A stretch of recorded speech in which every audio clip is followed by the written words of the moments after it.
Good day everyone! Pag-usapan naman natin ang paghilik or snoring. Some would argue that it has benefits, especially in Israel, where they conducted a study in more than 600 people.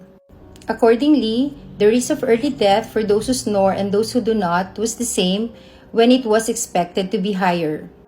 One theory is that constant breaks in oxygen and blood supply to organs such as brain and heart during snoring somehow strengthen them, and when a stroke or heart attack occurs, the body is presumably able to deal with it. But most professors and doctors would disagree, including myself.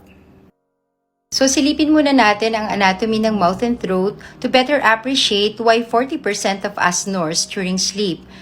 When you have jaw problems, such as TMJ dislocation or clogged nose due to colds, or namamaga ang inyong tonsils or adenoids, o di kaya naman kayo ay overweight or obese, kaya't lumalaki ang tongue at soft palate, ang lahat ng mga ito ay nagkukos ng obstruction sa throat.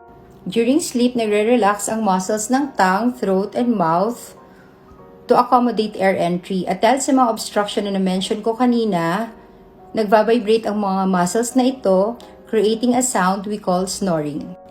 Now, 70% of people who snore have sleep apnea or breaks in breathing for several seconds, either obstructive, caused by those I have mentioned earlier, or central, caused by CNS and brain problems. Either way, having sleep apnea would predispose an individual to hypertension, diabetes, stroke, and heart attack.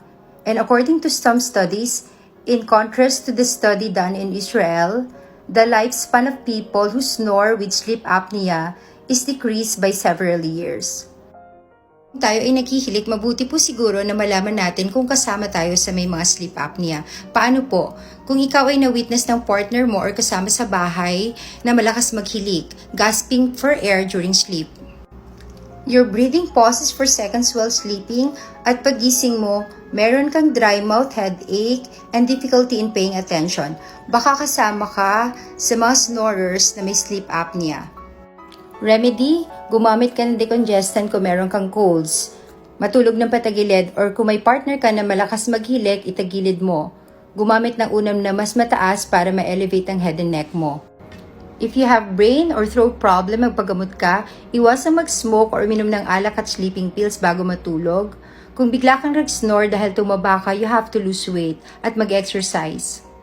So friends, there you have it. So you decide, is snoring good or bad? God bless you all.